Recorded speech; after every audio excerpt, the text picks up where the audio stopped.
Joining me now is journalist and filmmaker Ami Horowitz. Ami, the front page of the New York Post says it all, betrayal. There is Alvin Bragg there who has dropped charges against anti-Israeli activists who rampaged at Columbia University. The New York District Attorney who brought Donald Trump to trial is letting the violent protesters off scot-free. And Ami, I would say this sets a dangerous precedent. Is it okay to aggressively harass and intimidate Jewish people in New York these days? Yeah, this is a disgusting betrayal, and I'm not even the least bit surprised, unfortunately. This is de rigueur for what's happening in our blue cities. When people attack Jews, it's fine. It's open season when it comes to the harassment of Jews. Look, this has been, I was with these Columbia protesters. I did videos with them. I spent hours with them. They were aggressive. They were nasty. They were physical. They were literally physically intimidating Jewish students from attending classes before any arrest happened whatsoever. And look, I have to remind you, we talked about this in the show before. When I went and I took out the American flag at a public campus that I paid taxes for, when I was attacked aggressively by these protesters, I was detained. Not anybody who attacked me and who beat me. And when I was detained, I was talking to the police. And why am I under arrest? They said, well, we have a mandate from above. Of course, we're talking about Alvin Bragg. Of course, we're talking about the mayor. This is the situation we have in New York. And of course, if you don't fight back against these people, you're going to get more of this, right? It's what we saw in the synagogue in California when they stopped Jews from entering synagogues because they know it's open season, that it's fine. Well, seems to be an issue that goes beyond these protests, Ami. We've seen violent criminals who are released again and again, whilst you've got Bragg preoccupied with this nonsense with Trump. Now, that's out of the way, but it seems that philosophy of not putting people in jail when they commit violent offences is continuing in New York. Is there going to be any change in that? Is there any sort of a uprising from the local population there who are sick of the crime rate?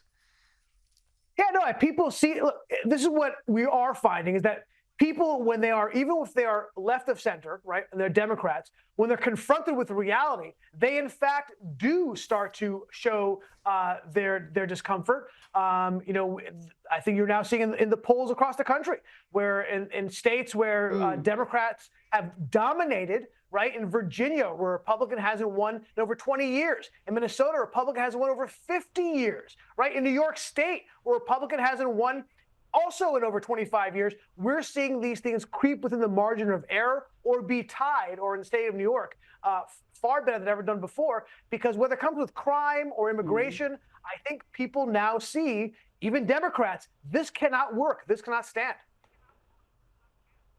Well, Donald Trump and Joe Biden will face off in their first televised election debate for 2024. It's this Thursday, Friday morning, our time. The rules they've set out for this debate seem to favour Joe Biden, things like muting the microphones unless it's their turn to speak and no live audience. And really, does anyone think the Biden camp hasn't got the questions already? And this debate is on a vehemently anti-Trump network, CNN, that relentlessly pushed every conspiracy theory and hoax, from the Russian collusion hoax to the fine people on both sides lie to the Hunter Biden laptop being Russian disinformation. And Ami, the debate is going to be moderated by two Trump-deranged individuals, Jake Tapper and Dana Bash. Now, everyone knows what a biased hack Bash is, but some still think, despite his part in enthusiastically pushing every anti-Trump disinformation we've heard in recent years, a lot of people still think Tapper is a straight shooter. But just have a look at this, see how overjoyed he was when he learned Trump would no longer be president. Extreme divisions, many of the divisions caused and exacerbated by President Trump himself. It's been a time of several significant and utterly avoidable failures, most tragically, of course, the unwillingness to respect facts and science and do everything that can be done to save lives during a pandemic. It has been a time where truth and fact were treated with disdain. It is a time of cruelty where official inhumanity, such as child separation, became the official shameful policy of the United States. But now the Trump presidency is coming to an end. To an end.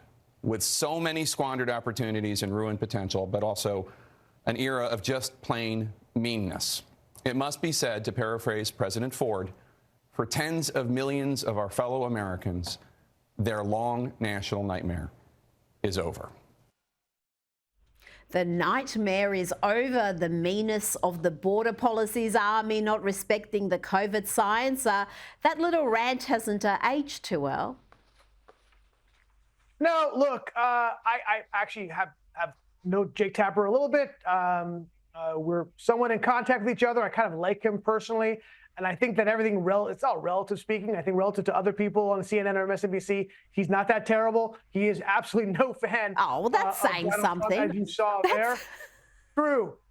Look, at the end of the day, why did Trump take these debates so quickly, even though he knew that it was stacked against him? He did it because Joe Biden wasn't going to debate otherwise, right? Look, we were debating this and talking about this before. There was a good chance there will be a first time in presidential history, modern presidential history, that there wasn't going to be a debate. Trump knew that and needed to make this move in order to get Biden to debate. We all know the bias against Republican candidates on these debate stages. This is nothing new. These debates are run by the mainstream media. They're hosted by the mainstream media. And we all know statistically they vote Democratic. No question about it. But the truth is, this debate, it is so important because, this race is so tight that even though Trump is leading in a lot of the battleground states, they're all in a statistical dead heat. And there aren't going to be many inflection points during the course of this election. This is going to be one of those inflection points. And in fact, I do think that this debate will set the trajectory for the rest of this election. And it'll be very difficult if somebody takes a large lead from this debate. It'll be very hard for that other person to come back. So I think this is important. I think, frankly, counterintuitively, the mics being shut off may actually help Trump in a couple of ways. First of all, it goes against it kind of pulls him back from his self-destructive nature of kind of being a little bit of a jerk on camera, which he can be sometimes, a little bit over-aggressive. I think he does better when he's calm, cool, and collected. I think this will force him to do that. And frankly, you want Joe Biden to have time, right? And not to be interrupted by Trump, because when he has time, that's when you see Biden self-destruct. He may not even make it through the entire time that he has allotted to him. We've seen it before. We've had a minute, and he stopped 15 seconds short and just stares at the camera. So that actually could work in Trump's favor. Well, he's going to be practicing like hell for the next few days in preparation. And it's interesting because there's a poll that's been released showing 70% of voters want Donald Trump and Joe Biden to submit to drug testing before the debate. Remember, Trump accused Biden of being as high as a kite and all jacked up during his State of the Union address back in March. And I've got to say, I like this idea, particularly when it comes to Joe Biden, because there is such a vast difference in the Joe Bidens we see these days. And it's hard to explain. He can be lucid, almost speed talking like he was during the State of the Union. And then he seems utterly lost and slow and incoherent. But before you go, I've got to ask you about Star Wars. We covered this earlier in the year, this painfully woke new series, The Acolyte. It's getting a massive backlash from fans. The audience score on Rotten Tomatoes is 13%, which is terrible, but the critics naturally love it. It's got 85% with the critics. But Elon Musk, a Star Wars fan, has said Lucasfilms has killed Star Wars with its woke propaganda, calling President Kathleen Kennedy more deadly than the Death Star. How do you see this? Is there anything redeeming about this series?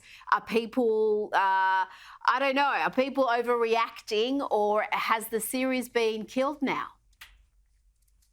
Yeah, look, it befuddles me that companies, in this case Star Wars, would take such overtly political positions and essentially poo-poo and at 50% of the population that buys their products. Like Michael Jordan famously said when he was asked, why is he not taking more social positions? He says, because Republicans buy shoes too, right?